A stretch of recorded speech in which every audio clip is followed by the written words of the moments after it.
नमस्कार साथियों, मैं सभी किसान भाइयों को राम राम नमस्कार। मेरा नाम जोगिंदर सिंह महला है और साथियों मैं सरकार की बहुत सी स्कीमों से जुड़ा हुआ हूँ।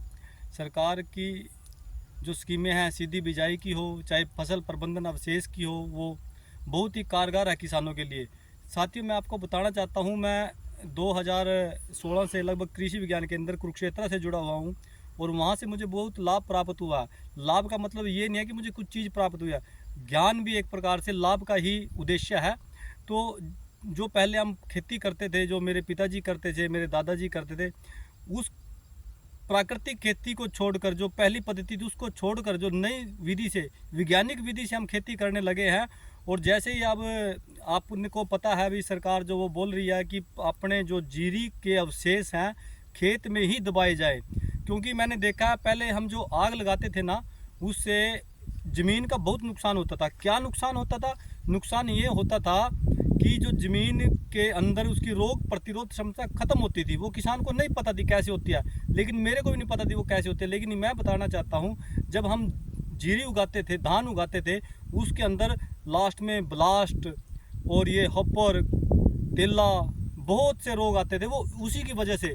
क्योंकि उसके बाद फिर लोगों ने क्या किया, किसानों ने, कि वो कंबाइन के जो लाइन होती है जहाँ से उसके अवशेष आता है, वो पिछले साइड का आता है, उसको जलाना स्टार्ट कर दिया। तो उसी लाइन में ही तेल आता था। लेकिन जब से किसान ने बिल्कुल उसको अपने बंडल बना के उठाने लगे हैं या ज़मीन के अंदर दबाने लगे हैं, मैं दूसरे को तो नहीं बताऊंगा मैं, लेकिन मैं अपना बताता हूँ।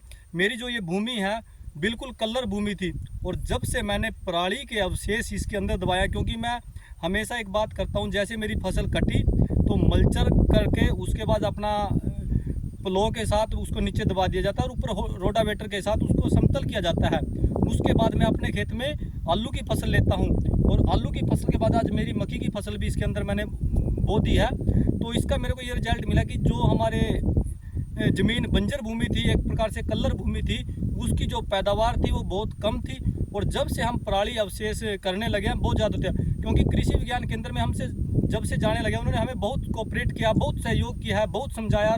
और कृषि विज्ञान केंद्र का मैं तो ये मानता हूँ कि किसानों के प्रति बहुत ज़्यादा योगदान है, क्योंकि हम जुड़े, हमने दूसरे साथियों को बताया, वो भी हमारे साथ वहाँ जाने लगे। क्योंकि कृषि विज्ञान केंद्र जब से फील्ड में आया है, कुरुक्षेत्र विज्ञान केंद्र, तो जब से उन्होंने बताया भी आप ऐसे करो वैसे करो, तो हमें उस चीज़ का बहुत लाभ हुआ।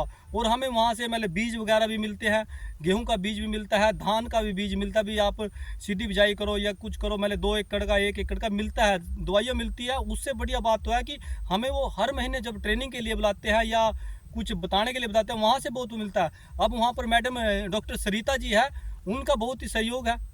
डॉक्टर सरिता जी के जो कार्य हैं और जो किसानों के प्रति उनका लगाव है, जुड़ाव है, वो बहुत ही बेहतरीन है। क्योंकि डॉक्टर सरिता किसानों को एक प्रकार से सुझाव ही नहीं देती, उनको एक भाई के नाते समझाने का भी काम करती है। वो बोलती है अभी कृषि विज्ञान के अंदर आपको बीज दे रहा है, दवाई दे रहा है, लेकिन आप ये मत समझो कि आप बीज और दवाई लेने आते हैं, आप ये समझो कि हमें कोई सहयोग देने आ रहा है, हमें कोई बताने आ रहा है। तो जब से हम वहाँ से उसके संपर्क में आए तो हमें बहुत लाभ हुआ। और अब वहाँ पर डॉक्टर बलजीत सारण जी हैं, वो भी समय समय पर किसान गोष्ठी करते रहते हैं, बहुत अच्छा लगता है। बहुत कुछ बातें हमें वहाँ से सीखने पड़ी।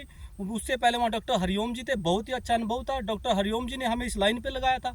तो हम ये तो बताते हैं कि कृषि विज्ञान केंद्र कुरुक्षेत्र, क्योंकि ये हर डिस्ट्रिक्ट में है, लेकिन हम तो कुरुक्षेत्र से है, हम बता रहे हैं। अब जैसे हम सब्जी की फसल उगाते हैं, चाहे वो आलू हो, मटर हो, टमाटर हो, हमारे खेत में यहाँ प्राकृतिक खेती भी है। मैं क्योंकि मैं गुरुकुल कुरुक्षेत्र से जुड़ा हुआ हूँ, तो मैं आपको बताना चाहता हूँ, जब से हम वहाँ कृषि विज्ञान केंद्र में गए, हमसे मौसम की अपडेट मिलती है, मैसेज भी आते हैं, बाकायदा वो फ़ोन भी कर देते हैं। जो प्रोग्रेसिव फार्मर है उनको भी बता देते हैं, हम पूछते रहते हैं। वहाँ पर डॉक्टर ममता जी हैं, बहुत ही अच्छी जानकारी देती है हमें कृषि विज्ञान केंद्र की और इसकी मौसम की।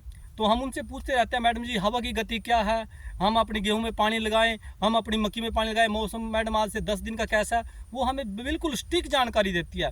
तो मैं तो आपको ये बताना चाहता हूँ किसान साथियों को कि आप अपने कृषि विज्ञान केंद्र से जुड़े, सरकार से सहयोग प्राप्त करें, वैज्ञानिकों से सहयोग प्राप्त करें, और अपनी मातृभूमि जमीन को बचाने का एकमात्र उद्देश्य है कि हमें अपने फसल अवशेष, फसल प्रबंधन ज़मीन के अंदर ही दबाना चाहिए। बहुत ही अच्छी पैदावार है, ज़मीन की ताकत बढ़ती है। पिछले 3 साल से हमारी फसल के अंदर, चाहे हमारी कोई भूमि चेक कर ले, हमने कोई भी ये तेले का, कॉपर का, हॉपर का कोई स्प्रे नहीं किया है, बिल्कुल बढ़िया फसल होती है। तो मैं तो सभी साथियों से यह कहना चाहता हूं कि अपने पराली के अवशेष अपनी ज़मीन के अंदर दबाएं, इसकी गुणवत्ता बढ़ाएं। यही मेरा सभी किसान साथियों से अनुरोध है। और मैं बार बार कृषि विज्ञान केंद्र कुरुक्षेत्र का शुक्रिया अदा करता हूं कि वो हमें इतनी बेहतरीन जानकारी देते हैं। डॉक्टर सरिता जी हमें बहुत अच्छी जानकारी देते हैं, डॉक्टर बलजीत साहन जी किसान गोष्ठी करते हैं, बहुत ही अच्छा लगता है। धन्यवाद साथियों, नमस्कार। जोगिंदर सिंह महला, गाँव पिंडारसी। दबा बटन कौन सा ऊपरला।